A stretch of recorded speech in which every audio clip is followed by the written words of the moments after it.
अस्सलामु अलैकुम वरहमतुल्लाहि वबरकातुहू। अल्हम्दुलिल्लाह वस्सलातु वस्सलाम अला रसूलिल्लाह व अला आलिहि वस्हबिहि अजमईन अम्मा बाद। रब्बि इश्रह ली सदरी व यस्सिर ली अमरी वहलुल उक़दतम मिन लिसानी यफ़क़हू क़ौली। और ये सीरीज का नाम है व्हाई इस्लाम 100 रीजंस। इस्लाम ही क्यों? रिलीजन ऑफ ट्रुथ, दीन हक इस्लाम है, तो इस्लाम ही क्यों? तो आइए मैं अपने पावर पॉइंट स्टार्ट करूं। तो फर्स्ट कैटेगरी जिससे मैं आज कवर करूंगा इंशाल्लाह, और जिसके अंदर मैं आज आपके सामने 7 रीजंस रखूंगा इंशाल्लाह, व्हाई इस्लाम, इस्लाम ही क्यों। स्टार्ट करते हैं बिलीफ इन गॉड में। सबसे पहले तो वो लोग हैं जो कहते हैं देयर इज नो गॉड, कोई गॉड ही नहीं है। तो ये क्या है? ये एक रॉन्ग व्यू है। इस्लाम क्यों? Why Islam? फर्स्ट रीजन, पहली वजह कि इस्लाम बताता है कि यूनिवर्स में हर जगह प्रूफ्स है, हर तरफ जहां देखो इस रोए जमीन पर, अपने जिस्म की तरफ, अपनी एक एक पार्ट्स ऑफ द बॉडी की तरफ, अपने सेल की तरफ, सेल के अंदर के डीएनए की तरफ, हर जगह पर प्रूफ्स है of the existence of God, कि गॉड मौजूद है, ऊपर वाला क्रिएटर मौजूद है, उसके बहुत सारे प्रूफ्स हर जगह मौजूद है।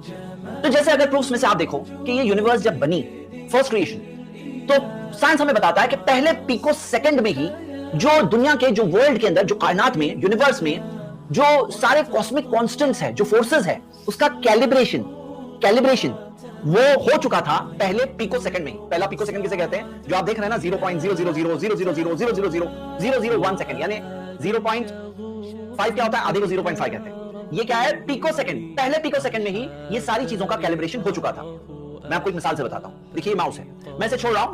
अब आपने देखा ये जिस तेजी से गिरा, जो तेजी से गिर रहा है, हाँ, आप ये देखिए ये जो स्पीड में आ रहा है, ये ग्रेविटी फोर्स है जो उसे खींच रही है, ग्रेविटेशनल फोर्स। इसका कैलिब्रेशन पूरे कायनात में, ये ग्रेविटी का एक कैलिब्रेशन, और वो एक है पूरी कायनात में, ये कॉस्मिक कांस्टेंट है। उसी तरह strong nuclear force, weak nuclear force, electromagnetic force, ये चारों जो फर्स्ट 4 फंडामेंटल फोर्सेस हैं, और पूरे यूनिवर्स में मोर देन 200 ऐसे कॉस्मिक कांस्टेंट्स हैं। सवाल ये है कि ये सबका कैलिब्रेशन इतना परफेक्टली पहले पिको सेकंड में कैसे हो गया? कैसे हो गया? आप क्या कहोगे? इतना परफेक्ट एक्यूरेसी? आप इस बात से अंदाजा लगाइए कि जो इलेक्ट्रोमैग्नेटिक फोर्स है और ग्रेविटेशनल फोर्स है, उन दोनों का एक रेशियो है। रेशियो होता है ना, जैसे हम खाना खा रहे हैं, खाने में नमक का एक रेशियो होता है, कितना नमक डालना है, एक मिकदार होती है। चाय में शक्कर, कितनी शक्कर डालनी है। तो यहां पर इलेक्ट्रोमैग्नेटिक फोर्स और ग्रेविटेशनल फोर्स का भी एक रेशियो है, और वो रेशियो क्या है? आप देख रहे हैं 1 चांस, एक सही चांस 10⁻⁻36। नीचे जो देखिए नंबर लंबा सा लिखा हुआ दिख रहा है, 100000000000000 36 जीरोस है। वो 36 जीरोस यानी इतने सारे में से एक सही, इतने सारों में से एक सही। तो हम देखते हैं कि ये परफेक्ट कैलिब्रेशन कैसे हुआ? बाय चांस, खुद ब खुद ऐसे ही हो गया। भाई एक अगर कॉइन को टॉस करो, 2 में से एक सही चांस, तो कितनी बार आपको सही सही सही सही मिलेगा? अगर कॉइन टॉस करते जाओ, हेड टेल्स कितनी बार सही आएगा? आप खुद सोचो, इतने सारे चांसेस में से परफेक्ट सही चीज वही हुई, और जो इस कायनात के लिए जरूरी थी, और खुद ब खुद हो गई। You really believe that? क्या आप आंखों को बंद किए हुए हैं, या आप अपनी अकल को इस्तेमाल नहीं कर रहे हैं? जरा सोचिए इस चीज के बारे में। डीएनए के अंदर millions of character of information है। इतनी सारी इंफॉर्मेशन है कि अगर एनसाइक्लोपीडिया में अगर टाइप करके लिखा जाए, एक बुक बनाई जाए एनसाइक्लोपीडिया टाइप की बुक, तो 102 वॉल्यूम भर जाएंगे। इतनी सारी इंफॉर्मेशन है, और इंटेलिजेंट इंफॉर्मेशन है। वो सब खुद ब खुद आ गई और सही आ गई बाय चांस। कैसे मुमकिन है? कैसे मुमकिन है? सेल के अंदर एक इतना बड़ा आर्किटेक्चर है, हमारी कोई भी लिविंग क्रीचर हो, उसके अंदर जो सबसे छोटा हिस्सा है सेल, उसके अंदर ये जो आर्किटेक्चर है एक पूरे शहर के जैसा। तो कैसे ये चीज बन गई इतनी एक्यूरेसी के साथ? By chance. कैसे मुमकिन है? कैसे मुमकिन है?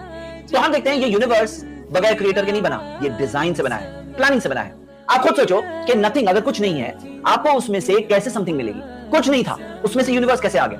क्योंकि एक फॉर्मूला है जो आपकी आंखों के सामने है, आप इस फॉर्मूला पर सोचिए, nothing plus nothing plus nothing multiplied by nothing is equal to nothing. यानी अगर आपके पास शून्य है, जीरो है, जीरो पे एक और जीरो मिला दो, और जीरो मिलाओ, जीरो से मल्टीप्लाई भी करो, जीरो जमा करते जाओ, plus plus plus zero zero करते जाओ, तो लास्ट में आपको क्या मिलने वाला है? आपको एक बहुत बड़ा जीरो ही मिलने वाला है। तो अगर यूनिवर्स में कुछ नहीं था, कुछ नहीं, तो आपको लास्ट में कुछ नहीं मिलने वाला है, आपको कुछ नहीं मिलने वाला है। तो हम देखते हैं कि क्या ऐसा मुमकिन है कि कोई चीज बगैर किसी बनाने वाले के बन जाए?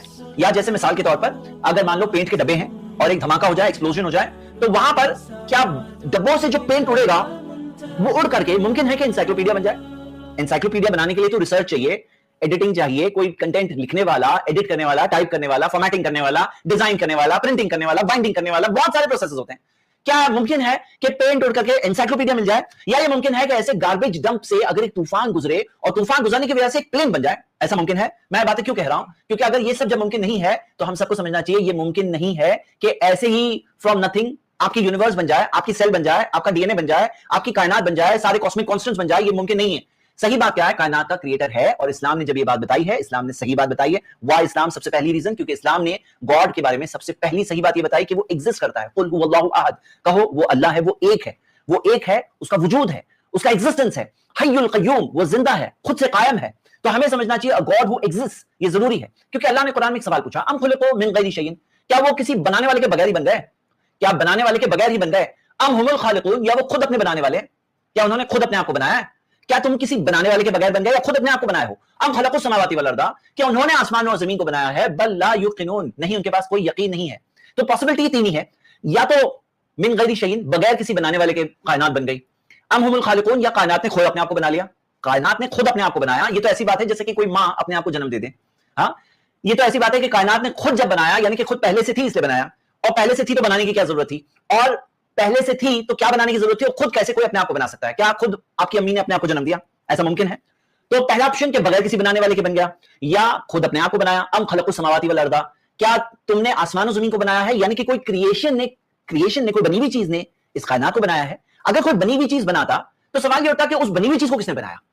यानी कि अगर जैसे बाज लोग कहते हैं ये यूनिवर्स जो है ना, इससे पहले एक यूनिवर्स था उसमें से आया, तो हम कहते हैं ठीक है, वो पिछले यूनिवर्स को किसने बनाया? फिर वो पिछला यूनिवर्स, मान लीजिए वो पिछला यूनिवर्स दूसरे थर्ड यूनिवर्स से आया, ओके, थर्ड को किसने बनाया? थर्ड कहां से आया? फोर्थ ने बनाया। फोर्थ को किसने बनाया? कहीं तो कहना पड़ेगा कि कोई अनक्रिएटेड था जिसकी कोई शुरुआत नहीं थी, उसी ने बनाया, और वो है फोर्थ ऑप्शन। और सही ऑप्शन क्या है? अनक्रिएटेड क्रिएटर ने बनाया है। तो ये हो गया फर्स्ट पॉइंट, वाई इस्लाम। इसके ऊपर बहुत सारे डिटेल डिस्कशंस है, वीडियोस है, मेरा खुद का प्रेजेंटेशन है जो जिसके अंदर मैंने बताया है कि यस अल्लाह है, इसके अंदर मैंने बताया, आप ये वीडियो देख सकते हैं। मुख्तसर में मैंने आज ये बात बताई, फर्स्ट रीजन वाई इस्लाम। देखते रहिए, फिर मिलेंगे इंशाल्लाह। अस्सलाम वालेकुम रहमतुल्लाह, सुब्हानक अल्लाहुम्मा व बिहम्दिका व अशहदु अल्ला इलाहा इल्ला अंता अस्तगफिरुका व अतूबु इलैक।